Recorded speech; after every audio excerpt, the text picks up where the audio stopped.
Hello बच्चा लोग, मैं आदित्यानंद आपका वेलकम करता हूं न्यूटन्स लॉ ऑफ मोशन के एक और बेहतरीन से सेशन में। और आज अपन फ्रिक्शन को लास्ट करने वाले हैं। फ्रिक्शन में बहुत सारे न्यूमेरिकल करेंगे, पीवाईक्यू करेंगे, खूब सारा चीज करेंगे। तो पेन कॉपी लेके तैयार हो जाइए, एक और बेहतरीन सेशन आपके सामने। मैंने कमेंट देखा था कि कुछ बच्चे बोल रहे थे सर 2 ब्लॉक प्रॉब्लम में थोड़ी सी दिक्कत आ रही है, तो मैंने सोचा क्यों ना कुछ और क्वेश्चन बच्चों को करा के इसमें कंफर्ट पहुंचाया जाए। तो आज तुम्हें लेवल अप क्वेश्चन, मेंस वाले क्वेश्चन सारे करवा दूंगा कि एकदम बेहतरीन फील आएगा। तो एकदम रेडी हो जाओ, देखना आज का लेक्चर तुम्हें एक और नया लेवल तक पहुंचाएगा फ्रिक्शन के ऊपर। चलिए शुरू करते हैं। आज है अपना लेक्चर नंबर 16 और अपन करने वाले हैं लेक्चर नंबर 16 में friction numericals with PYQ and level up. Level up मतलब सर मेंस वाले क्वेश्चंस कवर करते हैं इसमें, ठीक है ना, क्योंकि एनटीए ही क्वेश्चन बनाती है किसका, नीट का भी। तो इसीलिए लेवल अप बहुत इंपॉर्टेंट हो गया है अभी के समय में, क्योंकि कुछ भी हो सकता है अगले साल। थोड़ा सा टफ भी हो गया तो हम हर एक तरीके के वैरायटी को कवर करते हुए चल रहे हैं और अच्छे क्वेश्चंस भी करा रहे हैं जो कि आ सकता है पॉसिबल नीट में, जेईई मेन में। चलिए स्टार्ट करते हैं फर्स्ट क्वेश्चन से। बोल रहा है इन the figure shown coefficient of friction between 8 kg block and surface, 8 kg block and surface is 0। यहां पे कोई सरफेस पे फ्रिक्शन नहीं है। बोला coefficient of friction both static and kinetic between the blocks is 0.4। मैंने हमेशा बोला है कि यहां का फ्रिक्शन है तो यहां का नॉर्मल काम करेगा। यहां का नॉर्मल सिर्फ इस ब्लॉक के चलते होगा 40 न्यूटन का। यहां का जो मैक्सिमम फ्रिक्शन फोर्स होगा वो जब तुम निकालोगे तो म्यू इंटू एन करना पड़ेगा, वो 0.4 इंटू 40 करना पड़ेगा। 4 4 जा 16, यानी कि 16 न्यूटन का ही फ्रिक्शन इन दोनों के ऊपर लग सकता है। ठीक है, चलिए आगे बढ़ते हैं। बोल रहा है a force of 20 newton is applied on 8 kg block as shown the acceleration of 4 kg mass is. तो ऐसे क्वेश्चन में सबसे पहले चेक करना होता है कि क्या ये फोर्स लगाने से दोनों अलग अलग चलेगा या फिर साथ साथ चलेगा। इसको निकालने का सबसे पहला तरीका है कि जिसके ऊपर फोर्स लग रहा है उसे छोड़ के दूसरे वाले के से पूछो कि भैया क्या तुम साथ साथ चलने वाले हो। ये बोलेगा मुझे नहीं पता, तुम चेक करो। तो ये इसको बोलेगा चल मेरे साथ। तो 4 kg के ऊपर फ्रिक्शन फोर्स आगे लगेगा, जिसके चलते मैक्सिमम फ्रिक्शन फोर्स 16 है। तो मैक्सिमम एक्सेलरेशन जो 4 kg का पॉसिबल है वो कितना है, 16 जो कि फ्रिक्शन है डिवाइडेड बाय 4, यानी कि 4 मीटर पर सेकेंड स्क्वायर से ये साथ साथ चल सकता है। अगर ये फोर्स कैपेबल है इन दोनों को 4 मीटर पर सेकेंड या उससे कम ले जाने में, तब तो ये साथ साथ चलेगा। तो अगर यहां पे देखो 4 से ये चल रहा है, इन दोनों को साथ साथ चलने के लिए कितना फोर्स चाहिए, 8 और 4 12, 12 4 जा 48। ये बात समझ में आया। यानी कि अगर यहां पे 48 न्यूटन तक फोर्स लगता तो भी ये साथ साथ ही चलता, और उससे कम लग रहा है तब तो ये साथ साथ ही चलेगा हमेशा, क्योंकि धीरे खींचोगे तो साथ साथ ही चलेगा, तेजी में खींचने में अलग हो रहा था ना। तो यहां से मैं हमेशा ये निकाल लेता हूं कि वो कौन सा फोर्स है जिससे ये दोनों साथ साथ चलेगा। तो वो 8 और 4 12 4 जा 48 न्यूटन तक का फोर्स होता तो भी ये साथ साथ चलता। ये तो 20 है, इसका मतलब ये दोनों साथ साथ चल रहा है। तो एक्सेलरेशन साथ साथ वाला जो होगा वो total force divided by total mass. Total force कितना है 20, टोटल मास कितना है 12। तो ये कैंसिल आउट कर दो, 4 5 जा 20, 4 3 जा 12, तो हो जाएगा 5/3 मीटर पर second square is the final answer of the question. क्या मजा आया तुम्हें? तो आंसर क्या हो गया, 5/3 मीटर पर सेकेंड स्क्वायर।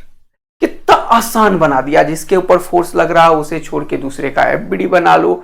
फ्रिक्शन के बेसिस पे इसका मैक्सिमम एक्सेलरेशन निकालो, मैक्सिमम एक्सेलरेशन के बेसिस पे मैक्सिमम फोर्स निकालो, जिससे ये दोनों साथ साथ चल रहा है। अगर उस फोर्स से कम फोर्स है क्वेश्चन में, तब तो ये साथ साथ ही चलेगा। अगर उस फोर्स से ज्यादा फोर्स है तो दोनों का एफबीडी अलग अलग मान के बना लो। कितना प्यार से तुम्हारे दिमाग में मैंने सेट कर दिया है 2 ब्लॉक। बताओ क्या एकदम कंफर्ट जोन में हो? एक और क्वेश्चन करके देखो जेईई मेन में पूछा 2021 में। देखो कैसे 4 हो गए। इस बार बोल रहा था maximum horizontal force that can be applied to move the block together. अभी बोला जहां का फ्रिक्शन है तो यहां पे फोर्स लगाओगे तो इस पे गाना गाएगा चल मेरे साथ। तो ये 1 केजी का जो मैक्सिमम एक्सेलरेशन है वो निकाल लो। 1 केजी का मैक्सिमम एक्सेलरेशन, इसके लिए फ्रिक्शन का मैक्सिमम वैल्यू चाहिए, वो होगा 0.5। जहां का फ्रिक्शन वहां का नॉर्मल, यहां का नॉर्मल एक्चुअल में 1g लगेगा, 1 × 10, तो 10 न्यूटन का फोर्स लगेगा। बोलो हाँ है ना। तो म्यू कितना है 0.5, नॉर्मल कितना है 10, यानी कि इसके ऊपर 5 न्यूटन का फ्रिक्शन ही एक्सेलरेट कर सकता है। इसका मैक्सिमम एक्सेलरेशन 5/1 हो जाएगा, ये हो जाएगा 5 मीटर पर सेकेंड स्क्वायर। यानी कि ये दोनों साथ साथ चलना है, तो मैक्सिमम एक्सेलरेशन जो है इन दोनों को साथ साथ चलाने के लिए वो 5 मीटर पर सेकेंड स्क्वायर ही है। इसीलिए क्वेश्चन ने पूछा मैक्सिमम हॉरिजॉन्टल फोर्स, तो उस केस में मैक्सिमम एक्सेलरेशन कंसीडर करेंगे। अब ये 2 1 3 केजी का मास है और ये 5 से चलेगा, तो फोर्स मैक्सिमम जो होगा यहां पे वो कितना हो जाएगा मेरे भाई, 5 केजी का मास, 3 केजी का मास है और उसे 5 मीटर पर सेकेंड स्क्वायर से एक्सेलरेट करना पड़ेगा। तो ये दोनों मैक्सिमम फोर्स जो है वो 15 न्यूटन है, तब तक ये दोनों साथ साथ चलेगा। जब पहले दिन क्वेश्चन कराया था तब देखो टाइम लगा था, लेकिन आज देखो तुम किस तरीके से एक 30 से 45 सेकेंड में क्वेश्चन सॉल्व कर रहे हो और सामने दिख रहा है जी मीन का क्वेश्चन है। तो तुम्हें किसी का एक्सेलरेशन पूछे, फ्रिक्शन कितना लगेगा, ऐसे केस में वो पूछे, कुछ भी पूछे, तुम्हें पता चल गया है कि कैसे क्वेश्चन सॉल्व किया जाता है। एक और बढ़िया क्वेश्चन की तरफ बढ़ते हैं, चलो देखना। ये एक अच्छा क्वेश्चन है जो 2 ब्लॉक का एडवांस क्वेश्चन है। जरा देखना, तुम्हें मजा आएगा और तुम बोलोगे अरे यार ये तो बहुत अच्छा तरीके से फ्रेम किया, तुरंत सॉल्व कर लोगे। चलो देखो, बोला an arrangement of 3 blocks is shown in the figure, the string and pulley are ideal, there is no friction between 6 kg and the ground. यहां पे कोई फ्रिक्शन नहीं है। और क्या बोल रहा है, 5 kg और 6 kg के बीच में there is a friction between 5 kg and 6 kg जो 0.8 का है। अगर यहां पे फ्रिक्शन 0.8 का है तो यहां का जो मैक्सिमम फोर्स होगा वो निकाल लो। अगर यहां का मैक्सिमम फोर्स निकालने वाले हो तो यहां का फ्रिक्शन 0.8 और यहां का नॉर्मल कितना होगा, 50 न्यूटन का। बोलो हाँ है ना, क्योंकि यहां पे तो फ्रिक्शन है नहीं इस लोअर बेसमेंट पे, यहां पे है ब्लॉक के ऊपर वाले में, तो यहां पे नॉर्मल कितना हो जाएगा 50 न्यूटन का। ठीक है ना, बिल्कुल बोलो हाँ है ना। तो यहां पे क्या लिखोगे 50 न्यूटन का, तो पॉइंट उड़ा दिया तो क्या हो जाएगा यहाँ पे 0 0, 5 8 5 जा 40 न्यूटन। यानी कि फ्रिक्शन जो है वो इसके ऊपर 40 न्यूटन का लगेगा। यानी कि 6 kg को फ्रिक्शन ही चलाएगा, क्योंकि ये टेंशन खींचेगा तो ये 6 kg को बोलेगा चल मेरे साथ। 6 kg के ऊपर फ्रिक्शन आगे जाएगा और वो जो है वो 40 न्यूटन तक लग सकता है, उससे कम भी लग सकता है, कोई दिक्कत नहीं। लेकिन अब क्वेश्चन को आगे बढ़ेंगे। जब भी यहां पे बोल रहा है द मैक्सिमम वैल्यू, ये मैक्सिमम वैल्यू पूछा, यानी कि इसका मैक्सिमम मास पूछा mg का। अगर ये मैक्सिमम है तो टेंशन मैक्सिमम होगा, टेंशन मैक्सिमम आएगा तो फ्रिक्शन भी यहां पे मैक्सिमम एक्ट करेगा। देख रहे हो क्यों मैं म्यू इंटू एन का यूज करूंगा। 40 तो मैक्सिमम फ्रिक्शन फोर्स है जो लग सकता है, लेकिन लगता तो 0 से 40 के बीच में कुछ भी है। फिर आप 40 ही क्यों ले रहे हो सर, क्योंकि क्वेश्चन वाला ये मैक्सिमम वैल्यू ऑफ एम बोल रखा है। एम के लिए मैक्सिमम के लिए टेंशन मैक्सिमम, टेंशन मैक्सिमम के लिए फ्रिक्शन मैक्सिमम, इसीलिए 40 यूज करेंगे। अब बोल रहा है maximum value of am such that the 2 block 5 kg and 6 kg will move together. अब ये कंफर्म हो गया कि इन दोनों को साथ साथ चलना है। अब इसको तो फ्रिक्शन का मैक्सिमम वैल्यू ही चला सकता है, तो 6 kg का एक्सेलरेशन कितना होगा वो बताओ। एक्सेलरेशन ऑफ 6 kg कितना हो सकता है मैक्सिमम, वो हो सकता है 40 मैक्सिमम फोर्स बाय 6। रहने दो इसको ऐसे ही, इतना मैक्सिमम एक्सेलरेशन हो सकता है। अब क्योंकि इन दोनों को साथ साथ चलना है, देखो तो साथ साथ चलने के लिए टेंशन रिस्पॉन्सिबल है, यानी कि टेंशन जो होगा वो 40/6 का एक्सेलरेशन पैदा करेगा ये दोनों को, 11 kg ब्लॉक को, और ये दोनों साथ साथ चलेगा। बोलो मजा आ रहा है।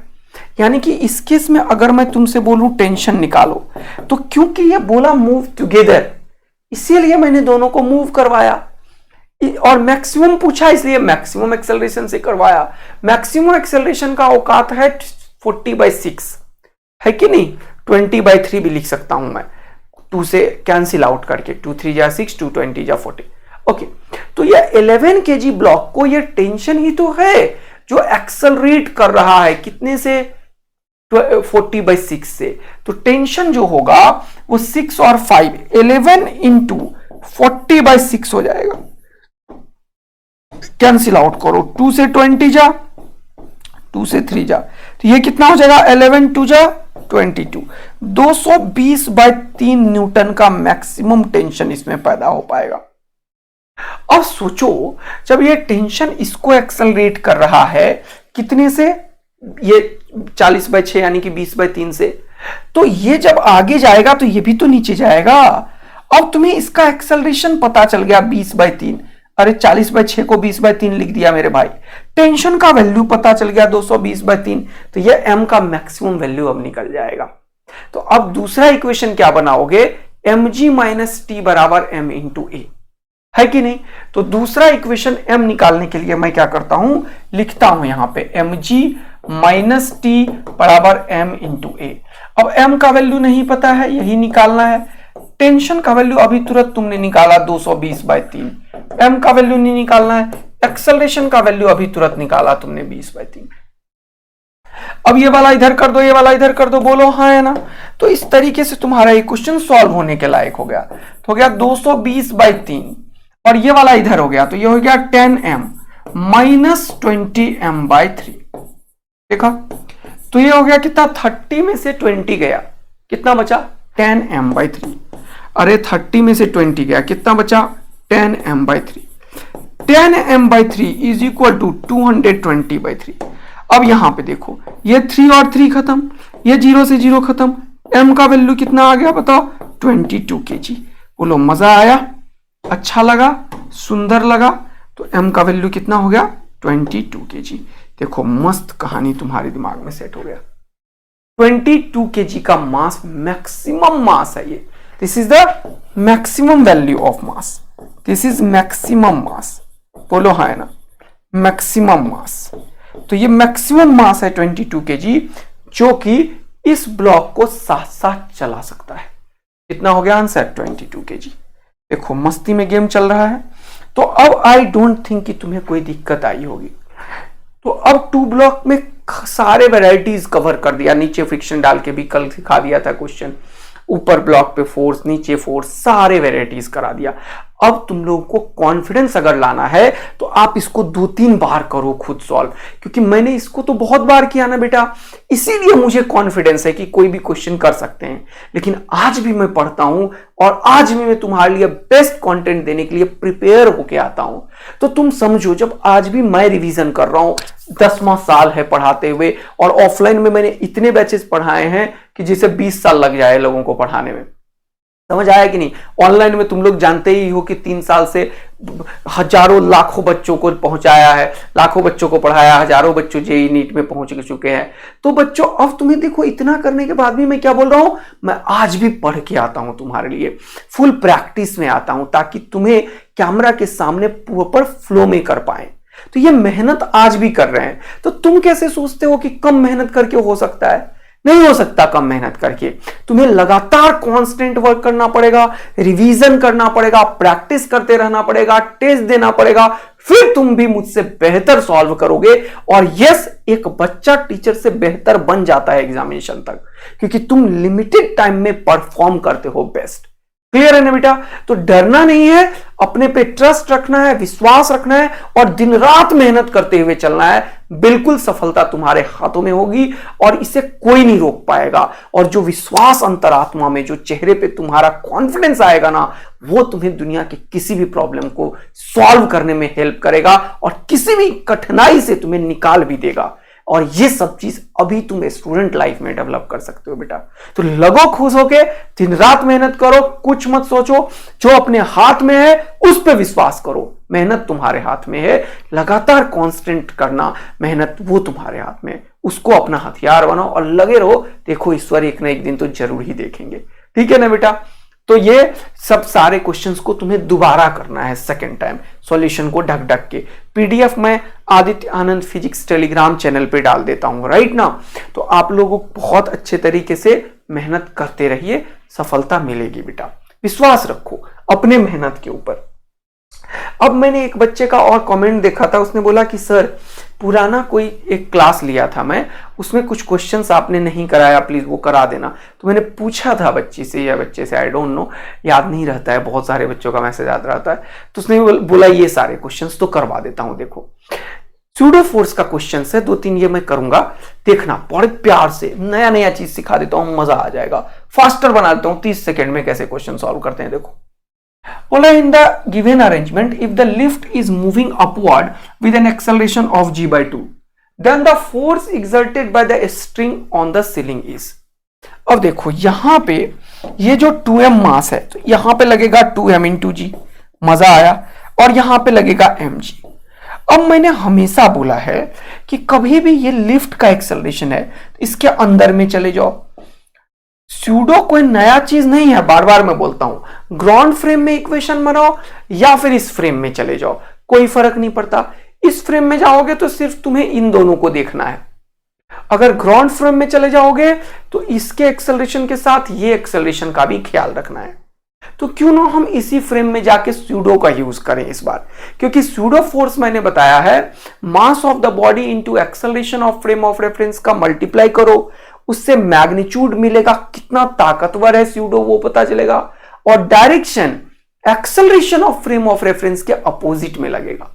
तो जब तुम यहां पे यूज करते हो मेरे भाई, तो ये क्या हो जाएगा 2mg नीचे, और ये 2m इंटू g/2 वो भी नीचे लगेगा। देखो 2m इंटू g/2 ये क्या है, ये सूडो है कि नहीं। तो टोटल फोर्स को देखोगे तो 2m और 2m कॉमन ले लो, तो ये कितना हो जाएगा g प्लस g/2। अब मैंने ऐसा क्यों लिखा है वो उसके पीछे का रीजन है। 2g प्लस g कितना हो गया 3g/2, तो ये हो गया 2m इंटू 3g/2। ये बहुत इंपॉर्टेंट चीज है जो मैं बता रहा हूं, 2m इंटू 3g/2। अब यहां पे देखो इसके ऊपर क्या होगा वो देखो, इसके ऊपर क्या होगा वो देखने की कोशिश करो।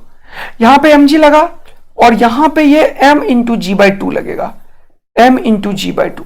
तो mg प्लस mg/2 ये कितना होगा वो देखो, m common, g plus g/2 तो ये कितना है 2g प्लस g 3g/2। अब तुम्हें एक मजा दिलाता हूं मैं तुम्हें, जब ये सूडो नहीं होता था तो सिंपल क्या होता था, ये वाला ब्लॉक हेवियर है, तुम बोलते कि सर ये वाला नीचे जा रहा है और ये वाला ऊपर जा रहा है, ये जितने से नीचे जा रहा है उतने से ये ऊपर जा रहा है, स्ट्रिंग कांस्टेंट के चलते, यही बोलते। तो याद करो मैंने क्या सिखाया था, ऐसे केस में जब एक्सेलरेशन निकालना होता है तो निकाला था नेट फोर्स बाय नेट मास, तुरंत से निकल जाता है। और टेंशन कैसे निकालने के लिए बताया था, टेंशन बताया था 2μg। कितनों को याद है ये बताना तो जरा सा, कितनों को ये लाइन याद था, 2μg बताया है सर आपने। अब यहां पे g नहीं है तो क्या है, पहले mg हुआ करता था और अब m इंटू 3g/2 है, पहले mg हुआ करता था अब m इंटू 3g/2 है। तो इस बार ये g इफेक्टिव है तो कोई दिक्कत नहीं है, ये यूज कर लेते हैं ना, g इफेक्टिव हो गया, क्वेश्चन खत्म। तो हो गया 2, म्यू का वैल्यू होता है m1 m2 bye m1 plus m2, तो 2m into m by 2m plus m, तो लिखो 2m into m bye 3m। और g इफेक्टिव कितना है 3g/2। इससे फास्ट दुनिया में तुम्हें क्या मिलेगा मेरे भाई, बताओ, क्या तुम AA आर्मी बन चुके हो? देखो कैसे खतरनाक क्वेश्चन को तुरंत से AA आर्मी ने फोड़ा है। तो क्या हो जाएगा, खुपाच खुपाच, टकाक टकाक टकाक टकाक, कितना हुआ 3 2, यहां पे 2 है, नंबर सारे कैंसिल आउट हो गए हैं, और m है g है, ये हो गया 2mg, यानी कि 2mg का टेंशन एक्ट करेगा। देखो बिना कोई भी चीज का इतना स्पीड में क्यों किए, क्योंकि दिमाग खोल के हमने क्वेश्चन को सॉल्व किया।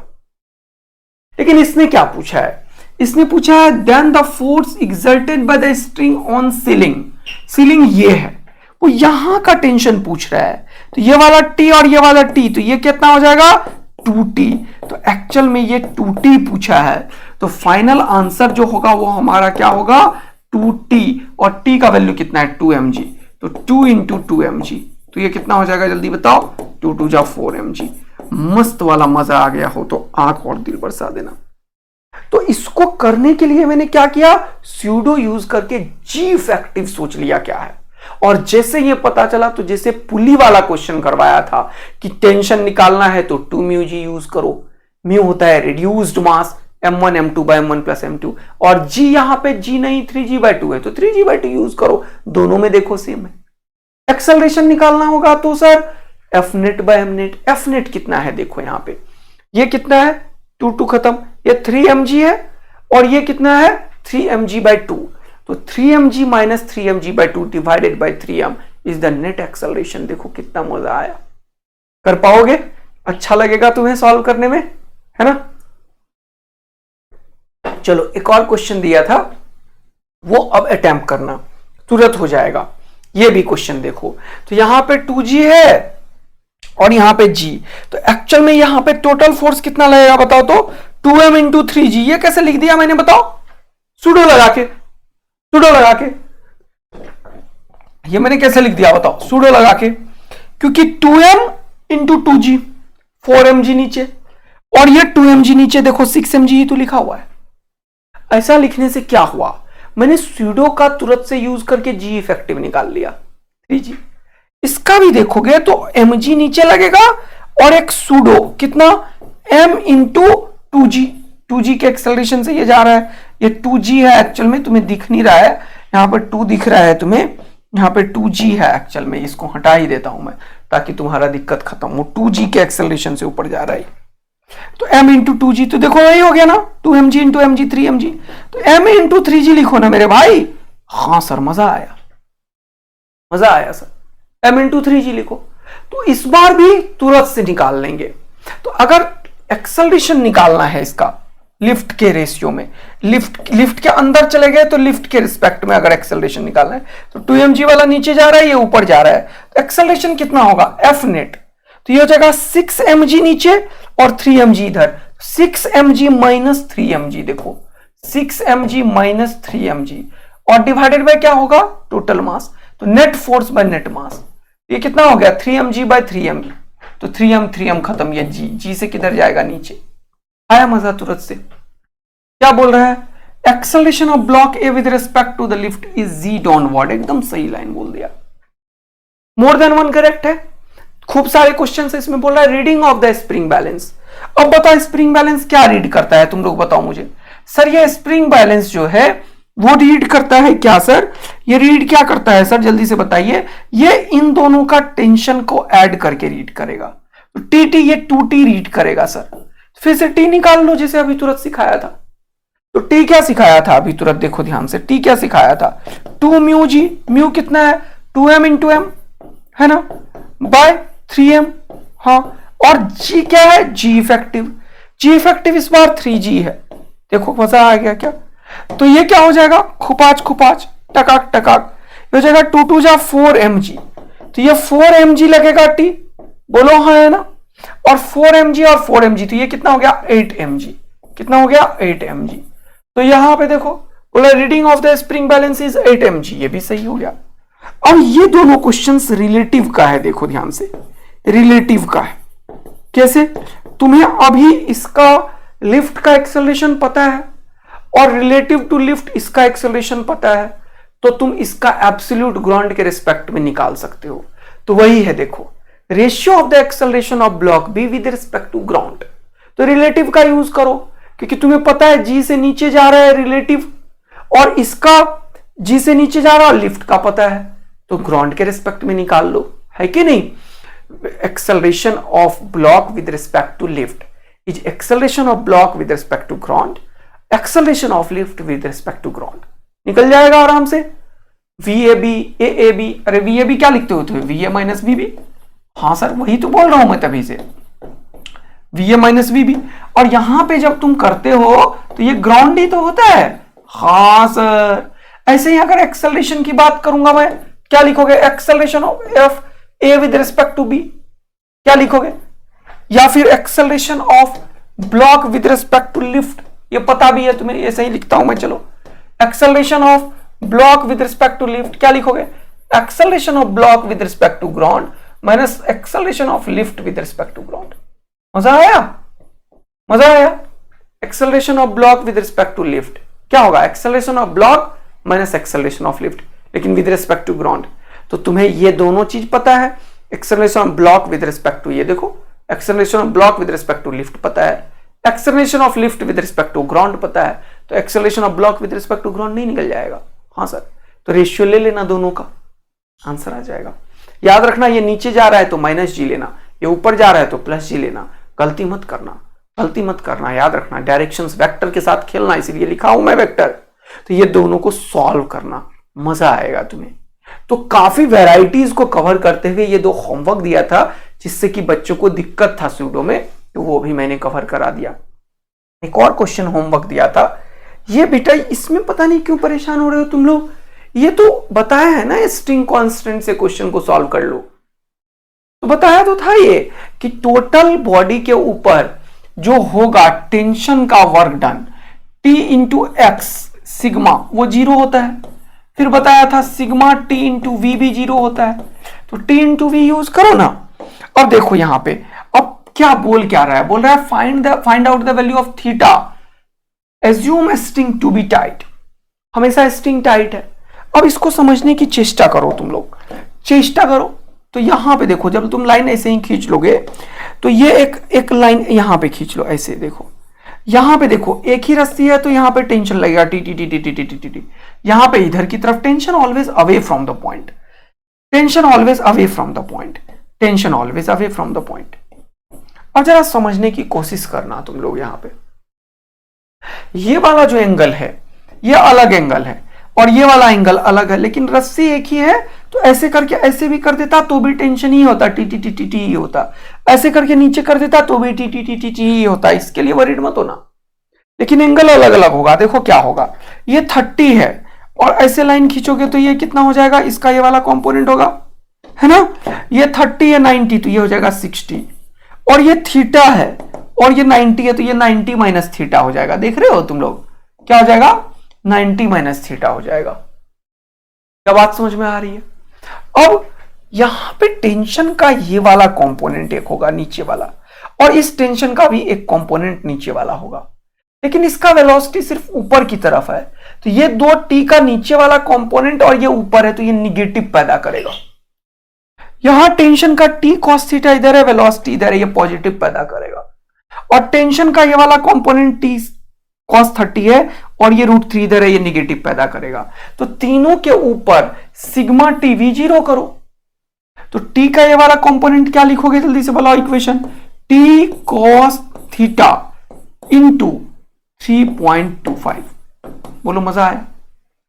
यहां पे क्या लिखोगे, टी cos 30 इधर की तरफ माइनस टी cos 30, माइनस क्यों लिखा सर, क्योंकि टेंशन और वेलोसिटी 180 डिग्री पे है। इसका क्या हुआ, ये वेलोसिटी से 90 डिग्री पे है तो नहीं लिखेंगे, ये फोर्स वेलोसिटी से 90 डिग्री पे नहीं लिखेंगे, जो 0 या 180 पे होता है उसी को लिखते हैं, इसलिए इधर वाला लिखा, इसका टी साइन थीटा का क्या हुआ, 90 डिग्री पे है, 0 दे देगा, डॉट प्रोडक्ट है यहां पे। आया बात समझ में? तो T cos 30 into √3, T cos 30 into √3, और ये T cos 90 minus theta, T sine theta, और ये टी cos 60, cos 60 कितना होता है सर, 1/2 होता है।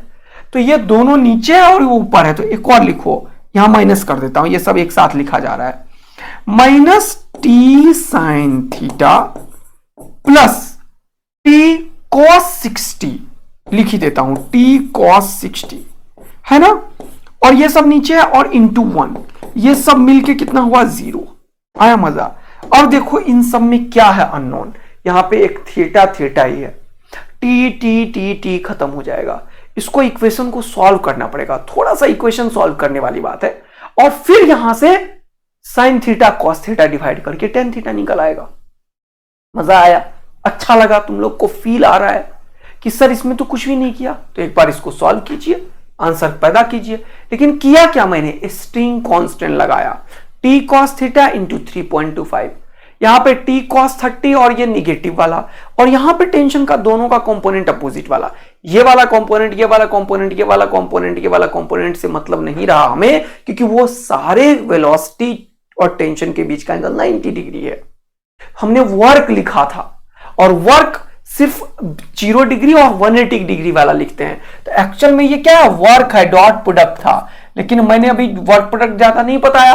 लेकिन अगर एंगल पे आ गया तब तो लेना पड़ेगा ना यार। तो 90 डिग्री वाले को कोई भी कंसीडर हम नहीं करेंगे, या तो 0 डिग्री वाला करेंगे या फिर 180 डिग्री वाला करेंगे। तो ये भी क्वेश्चन सॉल्व हो गया, कोई दिक्कत की बात नहीं रही। तो ये कुछ एक बच्चे ने बोला था कि सर ये भी करवा देना, इसलिए करवा दिया। Okay done. अब एक और बेहतरीन टॉपिक की तरफ चलते हैं, जल्दी से देखना बच्चों। तो हम लोग कहां पे हैं, हम लोग नायाब बैच में हैं। अगर ये सब आपको बहुत वैल्यू ऐड कर रहा है तो यार सब्सक्राइब करके जाओ। ऐसे क्यों जाते हो तुम लोग यार, आते हो देख के चले जाते हो। और कमेंट्स करके जरूर जाना अगर आपके अंदर वैल्यू ऐड कर रहा है। और one of the most important thing यार, उन बच्चों तक इसे पहुंचाना बहुत ही ज्यादा जरूरत है। तो आपके स्कूल में, कोचिंग में या आपके गांव में किसी भी बच्चों के पास अगर पढ़ने में थोड़ा सा भी दिक्कत है तो उनके पास ये पहुंचना बहुत ही ज्यादा जरूरत है, क्योंकि ये कंप्लीट फ्री बैच है और किसी भी ऑफलाइन या ऑनलाइन से बेस्ट कंटेंट की गारंटी देता है। तो आप लोग जरूर शेयर करें, इससे कि ये चैनल भी ग्रो है, मुझे भी कॉन्फिडेंस आए और अच्छा लगे, और उन बच्चों का भी हेल्प हो पाए जिससे कि जिनको इनकी रियल में जरूरत है। तो चलिए अब आगे कुछ और काम करते हैं। कल मैंने बताया था एंगल ऑफ रिपोज, एक बहुत ही बढ़िया सा कॉन्सेप्ट है। याद करो मैंने बताया क्या था, एक कॉन्सेप्ट को डिस्कस कर लेते हैं एंगल ऑफ रिपोज का थोड़ा सा। ठीक है, एंगल ऑफ रिपोज। ठीक है, तो मैंने बताया था कि कोई भी ऑब्जेक्ट को अगर इंक्लाइन पे रखते हो तुम लोग, तो ये object just about to slide होता है। जब ये object just about to slide होता है उस टाइम पे क्या होता है, इसका फिजिक्स जरा वो समझने की कोशिश करते हैं। जब ये block just about to slide होता है उस टाइम पे फिजिक्स क्या होता है। अगर ये फ्रिक्शन सरफेस है, रफ सरफेस है, म्यू कोफिशिएंट ऑफ फ्रिक्शन है, यहां पे म्यू कोफिशिएंट ऑफ फ्रिक्शन है, तो एक तो mg नीचे लगेगा इसका। हाँ, अब ये mg और नॉर्मल के बीच का एंगल हमेशा वही होता है जो इंक्लाइंड का होता है। ये नॉर्मल जो है वो हमेशा इस mg का ये वाला कंपोनेंट जो mg cos थीटा होगा इसके बराबर हो जाता है। क्योंकि ये दोनों क्यों बराबर है, क्योंकि ये तोड़ के इसको वॉल इंक्लाइंड को नीचे नहीं जा रहा, और इसका दूसरा कंपोनेंट नीचे जो है वो हो जाता है mg sin थीटा। अब यहां पे मैंने कल ही बताया था तुम्हें कि अगर तुम इस ब्लॉक को देखोगे तो यहां पे लगेगा फ्रिक्शन मेरे भाई, इस सरफेस पे एकदम से। हाँ सर, यहां पे लगेगा फ्रिक्शन। ये जो फ्रिक्शन है उसका मैक्सिमम वैल्यू जो होगा वो होता है म्यू इंटू एन। फ्रिक्शन का मैक्सिमम, फ्रिक्शन का कोई भी वैल्यू नहीं होता। अगर मैं बोलूं कि ये block just about to slide है, ऐसे सिचुएशन में ये जो फ्रिक्शन का मैक्सिमम वैल्यू है म्यू इंटू एन, तो एन कितना है mg cos थीटा। इसको हमने बैलेंस करवाया था mg sin थीटा से। ये दोनों अगर बराबर हो जाए तो ये block just about to slide होगा। उस टाइम के एंगल को दुनिया बोलती है एंगल ऑफ रिपोज।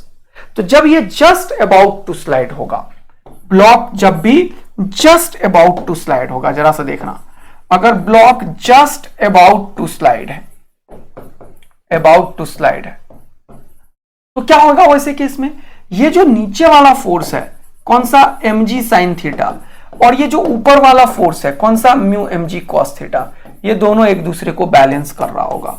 तो यहां पे देखेंगे आप लोग बच्चों, खुपाच टकाक टकाक, ये sin theta by cos theta कितना हो गया tan थीटा, और tan theta is equal to mu मैंने निकाला था। अब मैं इससे आगे ले जाना चाहता हूं कॉन्सेप्ट्स को।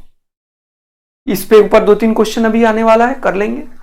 अब जरा सा देखना, सपोज करो इसी क्वेश्चन को मैं कर्व से रिप्लेस कर दूं। ध्यान से देखना, मजा दिला रहा हूं। अब मैं इसी क्वेश्चन को मैं कर्व से रिप्लेस कर दूं। क्या मतलब सर, सपोज करो कि मैंने बोला कि ये एक ब्लॉक है, छोटा सा ब्लॉक बना देता हूं। इसको छोटा बनाने का तरीका क्या है, इसको मैं हटा ही देता हूं और एक छोटा सा ब्लॉक बनाता हूं। ठीक है, देखना क्या क्या कर रहा हूं अभी। कलर चेंज, ग्रीन नहीं, ये यही ठीक है। इसको ऐसे और इसको लेके आता हूं यहां पे। अगर ये छोटा सा ब्लॉक है, थोड़ा सा बढ़ा देता हूं। अगर ये छोटा सा ब्लॉक है और यहां पे ध्यान से देखना, अब मैं जो करने वाला हूं मजा जीवन का मिलने वाला है तुम्हें। यहां पे मैं बोलूं कि एक कर्व सरफेस था, मैं बोलूं एक कर्व सरफेस है,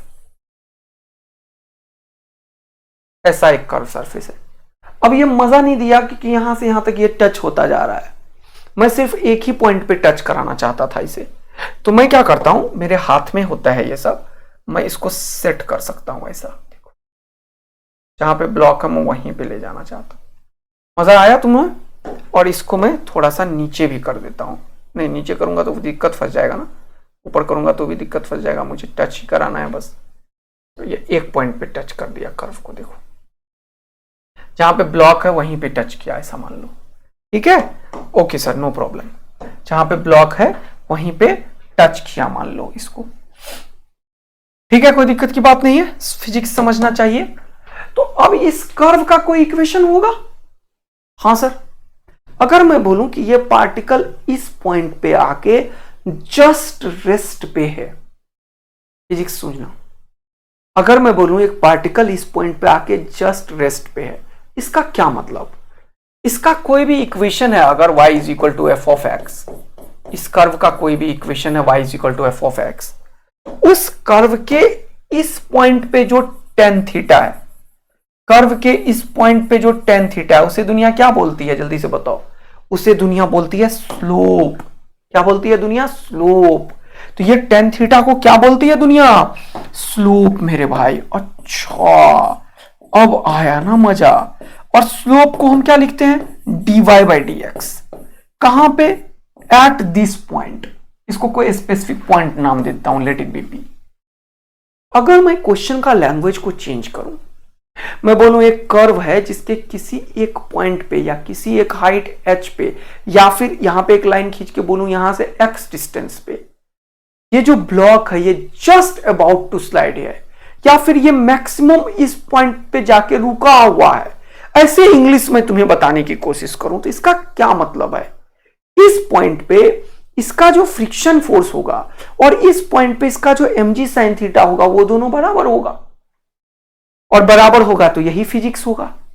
तो टेन थीटा वहां पे स्लोप को इंडिकेट करेगा। तो मैं क्या लिखूंगा? This slope itself is tan theta at point P which is nothing but mu. ये लाइन अपने आप में एक ब्रह्मास्त्र है भाई लोग। इतने क्वेश्चन जेईई मेन में इससे पूछा है कि मैं बता नहीं सकता। इस कॉन्सेप्ट से अभी आ रहा हूं मैं, इस कॉन्सेप्ट के ऊपर करा रहा हूं क्वेश्चन।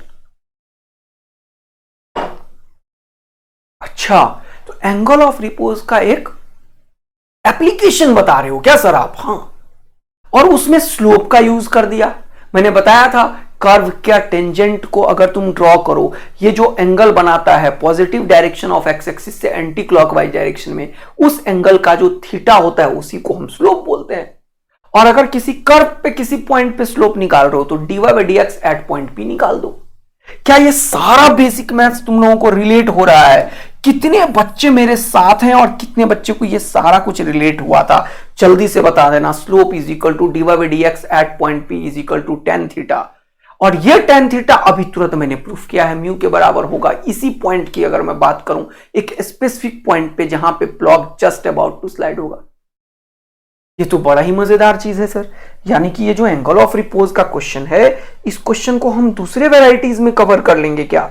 यस, और वो वेराइटी यहां पे है। देखो ये क्वेश्चन मैं पढ़ता हूं अभी। ये जेईई मेन 2014, बहुत दिन हो गया है, कभी भी नीट में आ सकता है मेरे भाई, बहुत दिन हो गया। और क्योंकि अभी लगातार आ रहा है क्वेश्चन, 2014 में सिमिलर क्वेश्चन पूछा, अभी करवाता हूं। फिर 2021 में सिंपलर क्वेश्चन है, फिर देखो 24 में, 21 में, 14 में सिमिलर क्वेश्चन है, देखते जा रहे हो। फिर देखो 2012 में और 2020 में सिमिलर क्वेश्चन है, देखते जा रहे हो ना। अब ये कभी भी 2024 में भी पूछा है, कभी भी रिपीट हो सकता है ये क्वेश्चन। तो इसीलिए इस क्वेश्चन का जो कॉन्सेप्ट मैंने डेवलप किया वो नीचे सारे क्वेश्चंस हैं। अभी तक मैंने बड़ा अच्छे से तुम्हें ये वाला चीज तो कवर करवा दिया है, ये वाला बड़ा ही अच्छे से तुम्हें बताया था कल मैं, कि अगर ये जो एंगल ऑफ रिपोज है इस पे जस्ट बराबर होता है, अगर ये एंगल थीटा, सपोज करो अगर कोई एक नया क्वेश्चन दे दूं मैं जिसमें ये एंगल इससे बड़ा कर दूं तो नीचे आने लगेगा। तो अगर मैं कोई एंगल अल्फा ले लूं, let any angle is alpha, एक नया कॉन्सेप्ट और डिस्कस कर देता हूं, जरा से देख लो जो कल बताया अभी था। ये एक बच्ची उसने पूरा क्लियर लिखा भी, यहां सर समझ गए, alpha is greater than theta होगा तो ब्लॉक का एक्सेलरेशन होगा नीचे की तरफ और वो होगा जी साइन थीटा माइनस म्यू जी कॉस थीटा। एकदम याद रखना है ये सब, जी साइन थीटा माइनस म्यू जी कॉस थीटा। अगर एंगल इससे बढ़ेगा तो, अगर इससे छोटा होगा तो फ्रिक्शन ज्यादा हो जाएगा, लेकिन वो जितना फोर्स लग रहा है उतना ही लगेगा। तो ये चीज बड़ा क्रिस्टल क्लियर तुम्हारे दिमाग में है। अगर अल्फा लेसर देन थीटा होगा तो एक्सेलरेशन 0 होगा और फ्रिक्शन कितना होगा, अप्लाइड फोर्स के बराबर होगा, फोर्स अप्लाइड के बराबर। फोर्स अप्लाइड कौन करेगा, mg का कंपोनेंट, तो वो कितना हो जाएगा mg साइन थीटा। ये भी बताया था मैंने तुम्हें कल।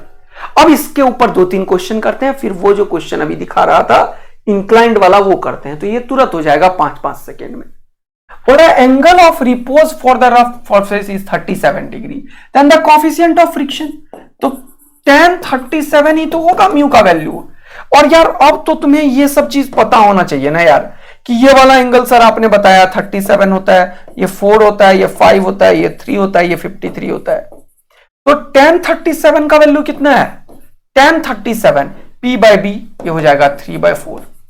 तो म्यू कितना हो जाएगा 3/4। किधर है, ये रहा, टिक करो, क्योंकि एंगल ऑफ रिपोज जो होता है वो सीधा म्यू के बराबर होता है, यही तो बताया था। एंगल ऑफ फ्रिक्शन भी बराबर होता है, बट दोनों का फिजिक्स डिफरेंट डिफरेंट है। तो ये देखो 3/4 आ गया आराम से, tan 37 p बाय बी। फिर देखो बोला angle of repose is 37 of the inclined plane having the inclination equal to 53 degree. Angle of repose तो 37 ही था, लेकिन अब क्वेश्चन जो दिया है वो एंगल बढ़ा दिया, कितना कर दिया, 37 से 53 पे लेके चला गया। इसका मतलब ब्लॉक जो होगा वो एक्सेलरेट होगा नीचे, बोलो हाँ, ब्लॉक नीचे एक्सेलरेट होगा, अभी तुरंत बताया। तो बोल रहा है क्या, द एक्सेलरेशन विल बी, तो एक्सेलरेशन क्या सिखाया अभी तुरंत, जी साइन 53 माइनस म्यू जी कॉस 53। अब इसने म्यू का वैल्यू तो दिया नहीं भैया, लेकिन 37 दिया ना, इसी से तो निकलेगा म्यू। म्यू हमेशा एंगल ऑफ रिपोज से निकलता है, तो यहां से म्यू का वैल्यू जो होगा वो tan 37 होगा। अभी तुरंत बताया मैंने, tan 37 होता है 3/4। तो क्या लिखोगे जल्दी से बताओ, 3/4। इसको सॉल्व कर लो, तो यहां पे g का वैल्यू कितना लेना पड़ेगा, 10 ले लेते हैं चलो। तो ये हो जाएगा 10 इंटू साइन 53 कितना हो जाएगा जल्दी से बताओ, sine theta p/h 4/5 minus mu का वैल्यू कितना है 3/4 इंटू 10 cos 53 कितना हो जाएगा जल्दी से बताओ, cos 53 3/5 कितना 3/5। देखो हो गया, कहानी खत्म। अब कितना आसान हो गया, ये 5 से कैंसिल आउट करो, 5 2 10, ये भी 5 2 10 है कि नहीं। फिर आगे 2 2 4, ठीक है, 3 3 9/2 हो गया ये, हाँ, और ये 4 2 8 हो गया, ये 8 2 16 माइनस 9/2 हो गया। 16 में से 9 गया, कितना बचा 7/2। 7/2 का मतलब क्या हो गया 3.5 आ गया आंसर। देखो 3.5 मीटर पर सेकेंड स्क्वायर, ये सारे किसी ने किसी जगह पूछे गए क्वेश्चन है। 3.5 मीटर पर सेकेंड स्क्वायर आ गया आंसर। कितना इजी वे में तुम देख पा रहे हो कि किस तरीके से अगर एंगल ऑफ रिपोज है तो वो हमें म्यू दे देता है, उससे बढ़ाया तो फ्रिक्शन एक्सेलरेशन आ गया, उससे कम किया तो जी साइन थीटा आया। इसके ऊपर एक बेहतरीन क्वेश्चन मेरे पास है, मैं लाना पसंद करूंगा। एक क्वेश्चन पहले और करो तो देखो, angle of repose is 37 degree, the angle of inclination is 30 degree. Angle of repose से छोटा है ये, तो यहां पे म्यू तो तुरंत से निकाल लिया तुमने, tan 37। tan 37 कितना होगा 3/4, बोलो हाँ है ना, बोलो हाँ है ना। लेकिन इंक्लिनेशन कम है देख लो, तो इस म्यू का कोई जरूरत नहीं था। अगर एंगल ऑफ रिपोज से कम होगा इंक्लिनेशन, देखो ध्यान से, अगर ये एंगल जो है यहां पे जो ब्लॉक है वो 30 डिग्री पे है, जबकि एंगल ऑफ रिपोज जो है वो 37 है, कम है, तो इसके ऊपर जो एक्सेलरेशन होगा वो किसके बराबर होगा, mg sin theta bye m, यानी कि g sin थीटा होगा फ्रिक्शन का वैल्यू। और ये स्लाइड नहीं करेगा, क्योंकि इससे कम एंगल पे ये स्लाइड नहीं करेगा। तो एक्सेलरेशन पूछा था, एक्सेलरेशन विल बी, तो डायरेक्ट आंसर 0 करोगे। देखो कितना खतरनाक क्वेश्चन था, बिना कोई पेन चलाए। आया समझ में कि नहीं। 37 से कम पे तो एक्सेलरेशन 0 होता है, अभी तुरंत ऊपर लिखा था ना, 30 से एंगल ऑफ इंक्लिनेशन से कम होगा तो क्या होता है, एक्सेलरेशन जीरो होता है। ये लो, एंगल ऑफ एक्सेलरेशन से कम होगा तो एक्सेलरेशन जीरो होगा और फ्रिक्शन mg sin थीटा के बराबर हो जाएगा। लेकिन उसने एक्सेलरेशन पूछा, फ्रिक्शन नहीं पूछा है। हाँ सर, बात तो आपने एकदम सही कर दी है, कोई दिक्कत की बात ही नहीं थी यहां पे। तो देखो कॉन्सेप्ट्स कितना बढ़िया बढ़िया कराते चले गए। अब आपको एक और क्वेश्चन नीचे है, चलो उसको मैं कराता हूं अभी। ये मिल ही गया तो करा ही देता हूं, ऊपर लेके आ जाता हूं। ये देखो क्वेश्चंस कभी भी एग्जाम में आ सकता था। ये देखो फिर वो वाला क्वेश्चन कराता हूं। देखो एक प्लैंक है और ये थीटा है। अब क्वेश्चन को पढ़ना। बोला block of mass m is kept on the plank. The coefficient of friction between the plank and the block is 1. इसका मतलब म्यू का वैल्यू 1 दे दिया, म्यू का वैल्यू 1 दे दिया, इसका मतलब tan थीटा का वैल्यू 1 दे दिया। tan थीटा का 1 होता है tan 45 डिग्री पे, यानी कि इसका जो एंगल ऑफ रिपोज है वो 45 डिग्री हो गया। देखो कितना आसान हो गया, ये हो गया एंगल ऑफ रिपोज। बोलो मजा आया क्या, अच्छा लगा? हाँ सर। अब बोल रहा है the plank is slowly raised from one and. अब एक एंड से प्लैंक को रेज कर रहा है ये एंगल ऐसे, so that it makes an angle theta with the horizontal. Theta ही है बोल रहा है ये, थीटा, हाँ, theta with the horizontal. The force of friction acting on the plank, देखो इस बार फोर्स ऑफ फ्रिक्शन पूछा है। Force of friction acting on the plank when theta is 30 degree. और ये 45 डिग्री इसका एंगल ऑफ रिपोज है। अगर उससे कम एंगल पे होगा तो फोर्स और फ्रिक्शन जो होगा वो अप्लाइड फोर्स के बराबर होगा। तो जब थीटा का वैल्यू 30 डिग्री होगा वैसे केस में एक्सेलरेशन जीरो होगा, फ्रिक्शन जो होगा फोर्स अप्लाइड के बराबर होगा। यही तो सिखाया अभी। अरे वाह सर क्या बात है। और फोर्स अप्लाइड mg sin 30 होगा। ये पहले केस की बात कर दी। अगर थीटा का वैल्यू, ये थीटा जो है वो ये देखो 30 इज लेसर देन 45 है, इसीलिए ऐसा हुआ है। तभी ऐसा बोला था मैंने, alpha is lesser than angle of repose. अब क्या बोला, and theta is 60 degree are respectively. तो बोल रहा है दो फ्रिक्शन बताओ। पहला केस का फ्रिक्शन कितना लेगा, mg sin 30। sin 30 कितना होता है 1/2, तो आंसर हो गया mg/2। तो mg/2 पहला आंसर कहां कहां है, यहां है बस और यहां है। तो ये दो ऑप्शन तुरंत से खत्म हो गया। अब दूसरा निकालना पड़ेगा। दूसरा क्या है, थीटा इज 60 डिग्री, यानी कि थीटा जब सेकेंड केस का निकालोगे ये 60 डिग्री है, तो ये जो है 60 डिग्री इज ग्रेटर देन 45।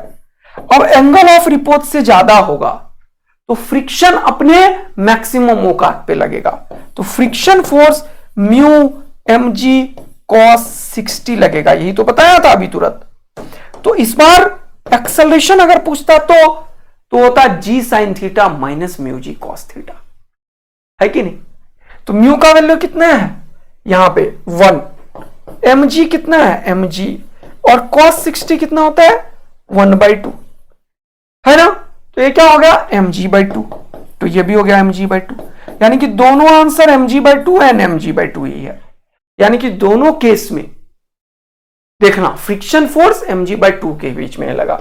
इसका ये मतलब नहीं है कि दोनों सेम चीज है, दोनों का फिजिक्स टोटली डिफरेंट है।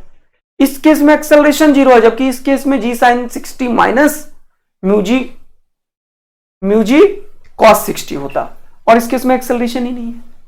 मजा आया ये सब क्वेश्चन करके तो जरूर कमेंट करके बताओ कि सर हम एकदम फोड़ू बच्चे हैं, फोड़ रहे हैं, मजेदार काम कर रहे हैं।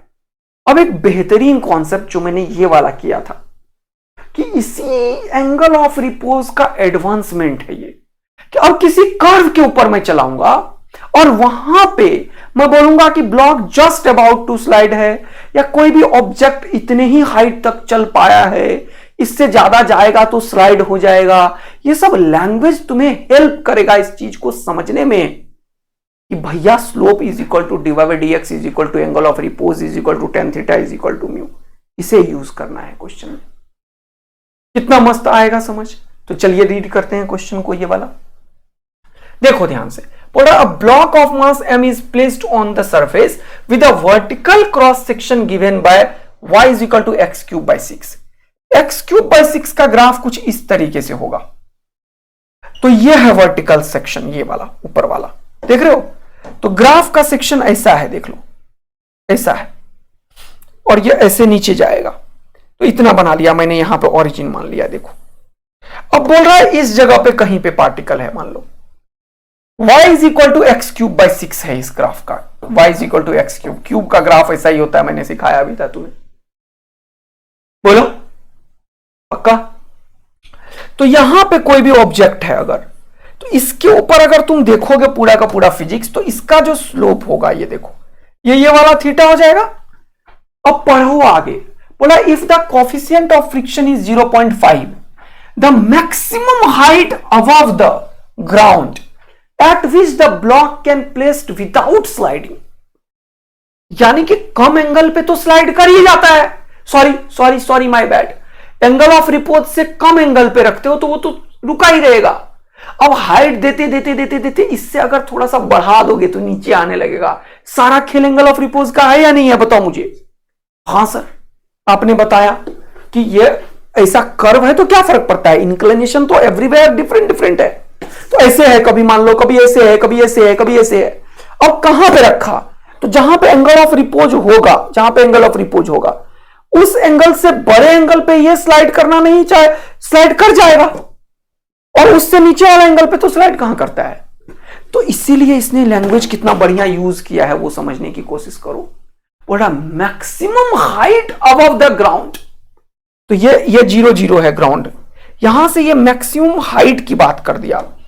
इसने क्या करा कि बताओ ये मैक्सिमम हाइट कितना होगा इसका, इस पॉइंट का, ये पूछा है, ये पूछा है मैक्सिमम हाइट बताओ अबव द ग्राउंड, देख रहे हो।